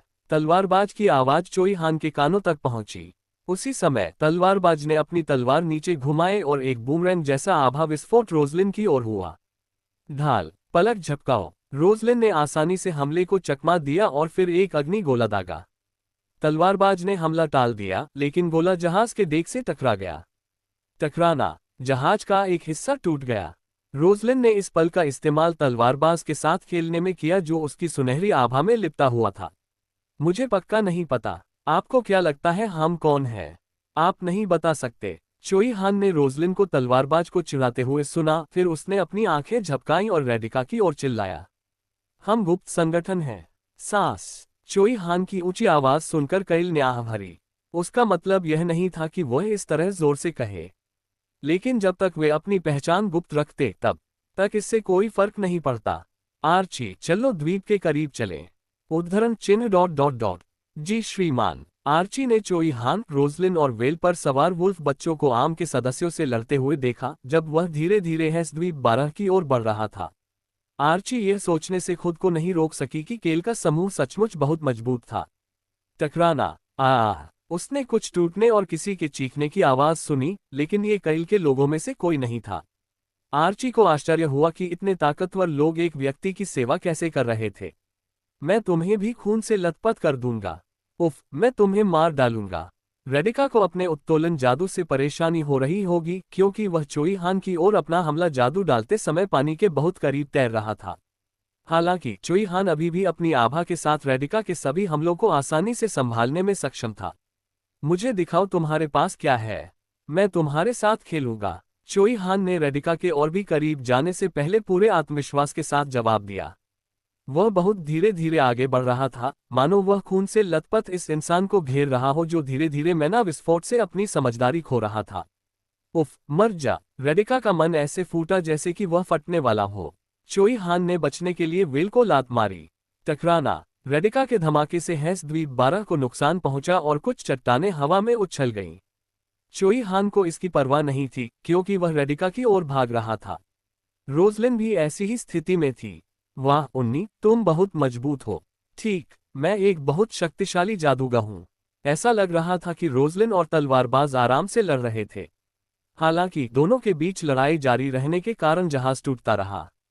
आर्ची को आश्चर्य हुआ कि इतने ताकतवर लोग एक साथ इकट्ठे हुए थे। हालांकि आर्ची उसके बाद जो हुआ उससे उसके चेहरे पर जो हैरानी थी उसे छिपा नहीं सका। उद्धरण चिन्ह ... युवा मास्टर केल, आप क्या कर रहे हैं? आर्ची की पीठ से उतरते समय केल ने ऐसा नाटक किया जैसे उसने आर्ची की आवाज नहीं सुनी हो। छप छप, वह पानी में कूद गया जो लगभग छाती के स्तर तक था। इसके बाद केल बड़े किलर व्हेल के पीछे छिप गया। अदृश्य राउन इस समय केल की पीठ पर लटका हुआ था। मानव, क्या कोई कारण है कि तुम्हें इस व्हेल के पीछे छिपने की आवश्यकता है? बेशक, अगर मैं इतनी बड़ी चीज के पीछे छिपूंगा तो कोई मुझे नहीं देख पाएगा। केल ने राउन के प्रश्न का उत्तर नहीं दिया और केवल वही कहा जो उसे कहना आवश्यक था। चलो इसे नष्ट कर दें। केल की आवाज सुनकर आर्ची चौंक गई। फिर से, तुम कुछ और नष्ट करने जा रहे हो? लेकिन राउन अभी भी शांत था। ठीक है, मानव। आर्ची फिर से चौंक गया। वह ड्रैगन को देख तो नहीं पाया, लेकिन उसने उससे जरूर सुना था। छोटे ड्रैगन ने कहा कि वह उसे नष्ट करने जा रहा है। आर्ची ने बस अपना मुंह बंद रखा। आइए उन्हें वह दे जिसके वे हकदार हैं। राउन ने उस संगठन के सदस्यों को दंडित करने का निर्णय लिया जिसके कारण उसके साथ उसके पहले 4 वर्षों में दुर्व्यवहार किया गया था। बकवास। आर्ची, जो अपना मुंह बंद रखने की योजना बना रहा था, बोलने से खुद को रोक नहीं सका। आकाश में बड़ी संख्या में पतले और छोटे बाण भर गए। उसी समय चोई हान ने रेडिका का दाहिना हाथ काट दिया और उसे पानी में गिरते देखा। सुनहरे बालों वाला तलवारबाज आसमान की ओर देखने लगा। उद्धरण चिन्ह ... उन्नी, तुम्हारे पास एक और जादूगर भी है। क्या मैंने तुम्हें नहीं बताया था कि हम एक गुप्त संगठन हैं? तलवारबाज ने जितना संभव हो सके उसकी सुनहरी आभा को इकट्ठा करना शुरू कर दिया। रोजलिन ने सिर्फ एक बात कहने से पहले उसका मजाक उड़ाया। पीछे हटना। वेल्स ने तुरंत पीछे हटना शुरू कर दिया। हालांकि ऐसा करने की कोई जरूरत नहीं थी। आग। जिस क्षण केल ने निर्देश दिया, असंख्य बाण उस जहाज की ओर सटीक रूप से फायर हो गए जिस पर तलवारबाज था। पीछे हटना। सुनहरे बालों वाली तलवारबाज चिल्लाए और उसकी सुनहरी आभा तीरों की ओर बढ़ गई। हालांकि उसकी सुनहरी आभा इतनी मजबूत या चौड़ी नहीं थी कि वह सैकड़ों तीरों से बचाव कर सके। ड्रैगन सचमुच शक्तिशाली हैं। केल को आश्चर्य हुआ जब उसने देखा कि शेष तीर जहाज पर जा लगे। धमाक धमाक बूम। विस्फोट की अनेक प्रकार की आवाजें उसके कानों में गूंज रही थीं।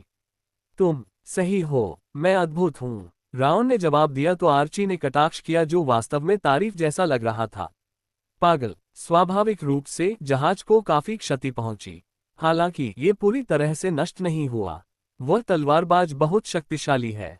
राउन का आकलन बिल्कुल सही था। तलवारबाज अद्भुत था। वह एक और बूमरैंग आकार की सुनहरी आभा भेजने में सक्षम थी जिसने राउन के अधिक तीरों को नष्ट कर दिया। फिर भी जहाज को नष्ट करने के लिए पर्याप्त मात्रा में बम मौजूद थे। उफ उफ, रेडिका का शरीर कांप रहा था। चोई हान चुपचाप अब हाथहीन जादूगर को देख रहा था। मुझे लगता है वह मर जाएगा। केल रेडिका को देख रहा था जो अपने मैना विस्फोट के अंत के करीब थी। उसने मान लिया कि चोई हान कुछ और नहीं करेगा क्योंकि रेडिका जल्द ही मर जाएगी। लेकिन वह गलत था। उछाल। हर जगह खून बिखरा हुआ था। चोई हान ने अपनी तलवार एक बार फिर रेडिका की दाहिनी आंख पर घुमाई थी। केल ने मुंह फेर लिया क्योंकि वह दृश्य नहीं देखना चाहता था। हालांकि अब वह उस जहाज को देख रहा था जो लगातार टूटता जा रहा था। धमाका। जहाज का अगला हिस्सा टूटकर बिखरने लगा था। हालांकि केल ने विनाश को देखते हुए अपनी जीभ चटकाए। जैसा कि मैंने सोचा था, एक और बचा था। उसी समय केल को झटका लगा। वह एक जादुई भालाधारी था। मानव, तुम्हें पता नहीं था। हाँ, मैंने नहीं किया।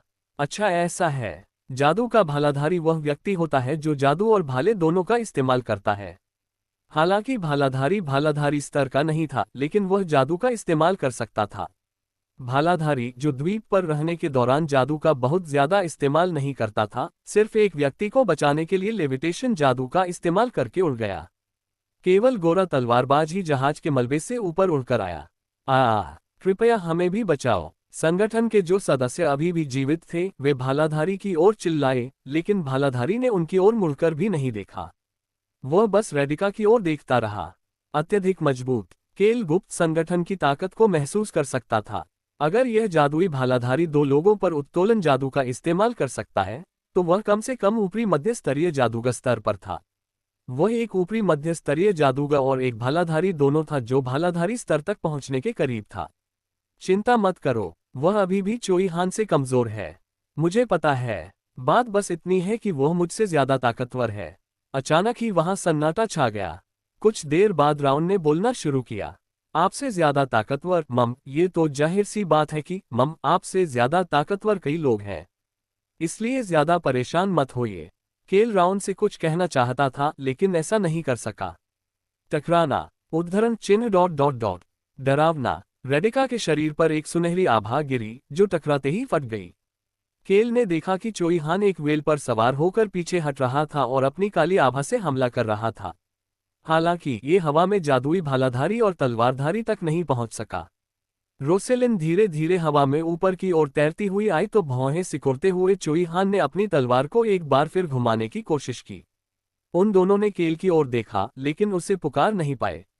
सन्नाटा जारी रहा। नहीं, जलती हुई नाव पर लोगों की चीखें जारी रहीं। रोजलिन और चोई हान किसी भी समय जादुई भालाधारी और सुनहरे तलवारधारी पर हमला करने के लिए तैयार थे। यह उसी क्षण हुआ। छप छप वे पानी के छींटे पड़ने की आवाज सुन सकते थे। विटिरा और वेल जनजाति के कुछ सदस्य तैरकर उनकी ओर बढ़ रहे थे। कैसे निराशाजनक है। इसीलिए मैंने कहा कि हमें बस भाग जाना चाहिए। भालाधारी तलवारबाज को जवाब देते हुए परेशान लग रहा था। फिर उसने चोई हान, रोजलिन और वुल्फ बच्चों की ओर देखा। वे सभी अभी भी मुखौटे पहने हुए थे।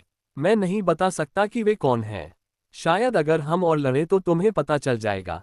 भालाधारी ने रोजलिन की हथेली के ऊपर नीले रंग का मान घूमते हुए देखा और अपना सिर हिलाया। ये सबसे अच्छा ड्रॉ होगा। धमाका धमाका बड़ा नीला चाबुक पानी पर उतरा। उसी समय वितिरा ने चाबुक की पुनरावृत्ति का उपयोग करके हवा में छलांग लगाई। भालाधारी ने एक 5 रंग का जादुई स्क्रॉल बुलाया जिससे रोजलिन को यकीन हो गया कि यह उच्चतम श्रेणी के मैजिक स्टोन पाउडर से ढका हुआ था। नहीं, रोजलिन ने विटिरा का पीछा किया और दोनों दुश्मनों की ओर बढ़ गई। चोई हान की काली आभा भी गोली की तरह उनकी ओर बढ़ी। हालांकि भालाधारी ने उनके हमलों से पहले ही स्क्रॉल को आधा फाड़ दिया और वह और तलवारबाज स्तर के तलवारबाज दोनों पारदर्शी होने लगे। यह एक लंबी दूरी का टेलीपोर्टेशन स्क्रॉल था। गोरी महिला ने अपनी आभा से चोई हान की आभा को रोकते हुए भौहें सिकुड़ी।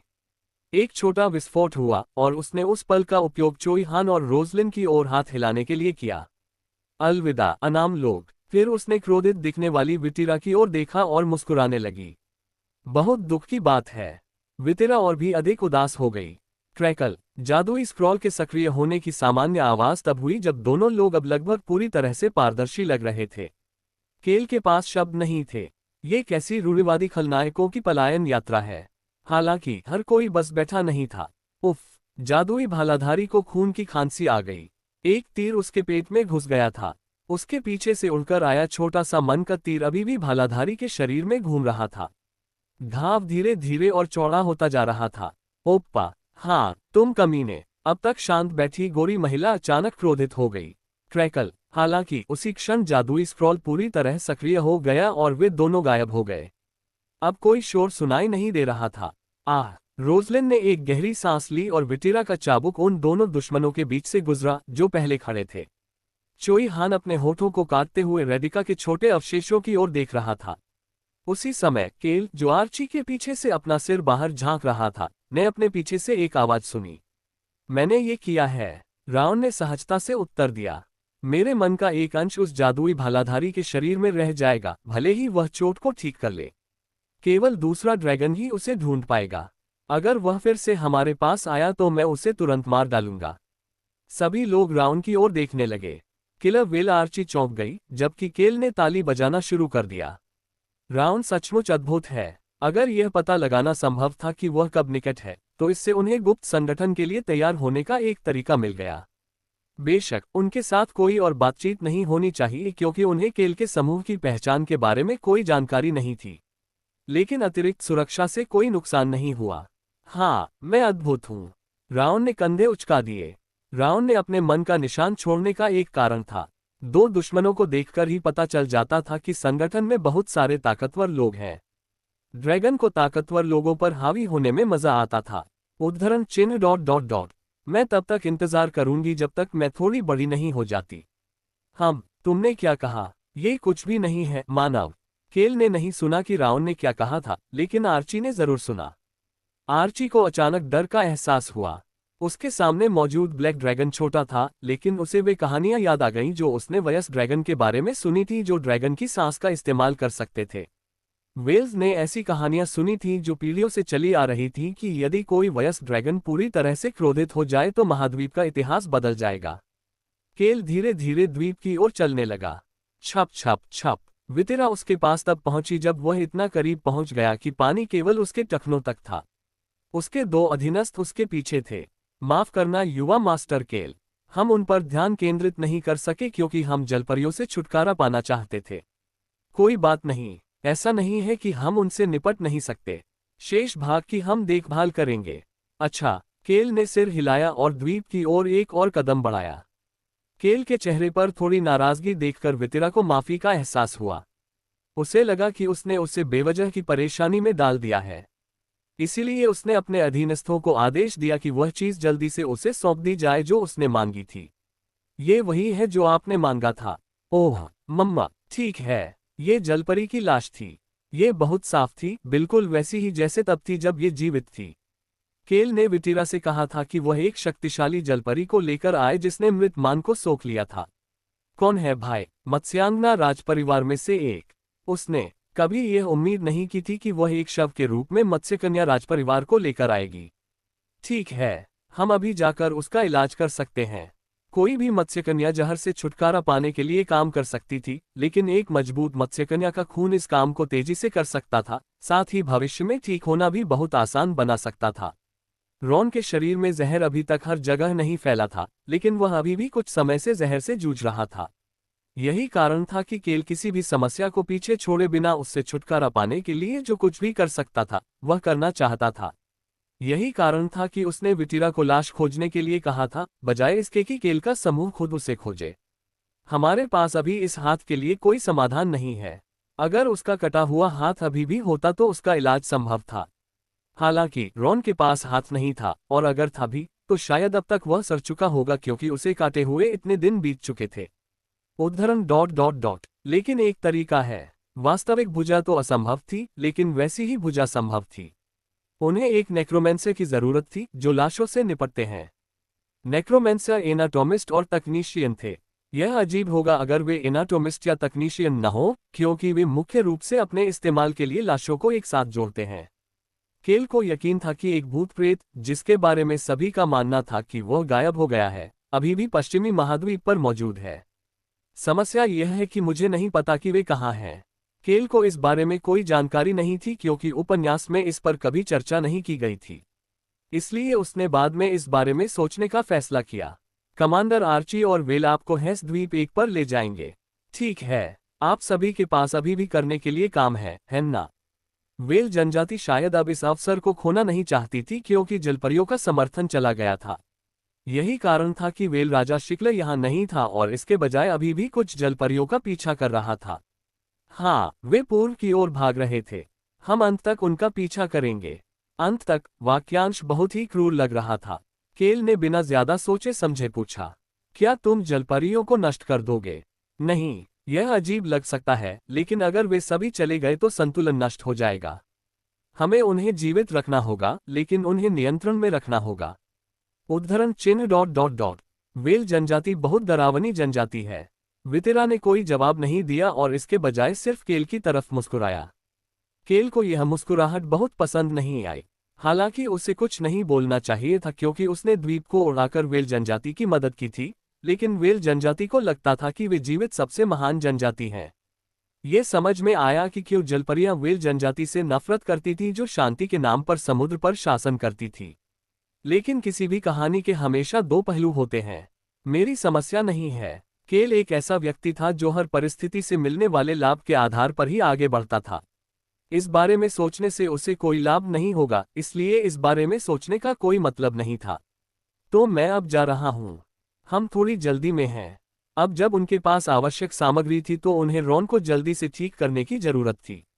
केल हेस द्वीप 1 पर पहुंचा और जल्दी से तंबू में प्रवेश कर गया। रॉन, युवा मास्टर निम, बीक्रोक्स खड़ा हुआ और केल की ओर देखने लगा। उसने देखा कि चोई हान और हिल्समैन जलपरी की लाश के साथ आ रहे हैं और उसने अपना मुंह बंद कर लिया। रॉन सो रहा था। हत्यारे को पता नहीं था कि लोग आ गए हैं। सांस। केल के मुंह से एक गहरी आह निकली। रॉन के बिस्तर के पास उच्चतम श्रेणी की औषधियों का ढेर रखा हुआ था। बीक्रोक्स, कवर हटाओ। जी श्रीमान, क्या आप मुझे एक दस्ताना उधार दे सकते हैं? बीक्रोक्स, जो कंबल हटा रहा था, अचानक चौंक गया। उसने केल की ओर देखे बिना ही बोलना शुरू कर दिया। उद्धरण चिन्ह ...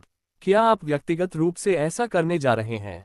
बीक्रोक्स ने चुपचाप अपने पिता के चेहरे को देखा और याद किया कि उसके पिता ने उसे क्या बताया था। रॉन ने बीक्रोक्स को बताया था कि संगठन आम कितना मजबूत है हर बार जब वह जागता था। उस समय उन्होंने केल का आत्मविश्वास भरा जवाब सुना। आन मैं कर दूंगा। बीक्रोक्स ने अपनी जेब से एक सफेद दस्ताना निकाला और उसे केल को थमा दिया। केल ने उसे पहना और रॉन के संक्रमित क्षेत्रों का निरीक्षण किया। उच्चतम श्रेणी के औषधियों में डालने के बाद जहर थोड़ा कम हो गया था। केल ने चोई हान को इशारा किया जो जल्दी से जलपरी की लाश को लेकर आया। लाश ने रॉन के शरीर पर छाया डाली क्योंकि केल ने एक खंजर निकाला और जलपरी राजघराने की लाश को चीर दिया। टपक टपक, जलपरी का खून 1-2 बूंद टपकने लगा और फिर बाहर निकल आया। केल ने लाश को इस तरह से निर्देशित किया कि खून रॉन के बाजू और जांघ पर गिरे। फिर उसने लाश को अन्य जगहों से भी काटा ताकि संक्रमित सभी जगहों पर खून गिरे। बीक्रोक्स, उच्चतम श्रेणी की औषधि डालो। जी श्रीमान। सिजल, औषधि। जलपरी का खून और जलपरी का जहर एक दूसरे के साथ मिल गए और चटकने लगे। हालांकि वे देख सकते थे कि उच्चतम श्रेणी की औषधि के साथ मिला जलपरी का खून जहर को वाष्पित कर रहा था। ऊह, रॉन कराहने लगा। उसकी पलकें हिलने लगीं। ऐसा इसलिए था क्योंकि उसके शरीर में गहराई तक समाया हुआ मत्स्यकन्या का जहर गायब होने लगा था। रॉन की आंखें धीरे धीरे खुलने लगीं। उद्धरण चिन्ह ... युवा मास्टर निम, बात करना बंद करो, मैं व्यस्त हूं। रॉन ने फिर भी पूछना जारी रखा। क्या आप अभी मुझे ठीक कर रहे हैं? हाँ। रॉन की ओर देखने से पहले केल ने पुष्टि की कि रॉन के शरीर पर चिपका हुआ चिपचिपा जहर निकल चुका है। जहर खत्म हो गया है। अब तुम्हें बस ठीक होने की जरूरत है। अच्छा ऐसा है। केल ने अब खून से सना हुआ सफेद दस्ताना उतार दिया और उसे आग में फेंक दिया। रॉन, हाँ, युवा मास्टर निम। रॉन ने पीछे मुड़कर केल की ओर देखा। बीक्रोक्स भी केल की ओर देख रहा था। उस संगठन में अब कोई भी ऐसा नहीं बचा है जो तुम्हारा चेहरा पहचानता हो। तुम समझ रहे हो कि मेरा क्या मतलब है ना? केल ने आग से मुंह मोड़ लिया ताकि रॉन को देख सके जो अपनी बात जारी रख रहा था। इसका मतलब है कि अब घर जाने का समय हो गया है। जहर खत्म हो चुका था और रॉन की बाह लेने वाला व्यक्ति अब इस दुनिया में नहीं था। यही कारण था कि केल कह रहा था कि वे अब हैनिट्यूज एस्टेट में वापस जा सकते हैं। घर शब्द सुनते ही रॉन ने धीरे से अपनी आंखें बंद कर लीं। हाँ, युवा मास्टर निम। केल ने अपना सिर हिलाया और बीक्रोक्स के कंधे को थपथपाया। बीक्रोक्स पहले से ही अपने पिता का हाथ पकड़े हुए था। हम वापस आते ही रॉन का उपचार शुरू कर देंगे। यह आखिरी बात थी जो केल ने टेंट छोड़ने से पहले कही। वह अंतहीन समुद्र और आकाश देख सकता था। पूरे दिन कड़ी मेहनत करने के बाद अब रात हो चुकी थी। समुद्र के ऊपर रात का आसमान लोगों को भावुक कर देता था। मुझे लगता है कि अंततः मुझे थोड़ा आराम मिलेगा। केल मुस्कुराने लगा। उन्हें रॉन के ठीक होने से निपटना होगा, लेकिन कम से कम रॉन अभी भी जीवित था। केल सोच रहा था कि अब वह कुछ समय के लिए घर पर आरामदेह जीवन का आनंद ले सकेगा। युवा मास्टर निम, आप वापस आ गए। बहुत समय हो गया मिलते हुए। हंस ने उज्ज्वल भाव से केल का स्वागत किया। युवा मास्टर निम, मिस्टर रॉन के बारे में क्या? जहर खत्म हो गया है। ओह वाह, बहुत बहुत धन्यवाद। तुम मुझे धन्यवाद क्यों दे रहे हो? जब मैं गया था तो सब कुछ ठीक था। हाँ, रिपोर्ट करने के लिए कुछ भी नहीं है। ये देखने के बाद कि हंस बिल्कुल भी चिंतित नहीं लग रहा था, केल को विश्वास हो गया कि वह एक बार फिर से आलसी जीवन जी सकेगा, भले ही ये केवल 1 वर्ष के लिए ही क्यों न हो। खैर, कम से कम उसने तो यही सोचा था।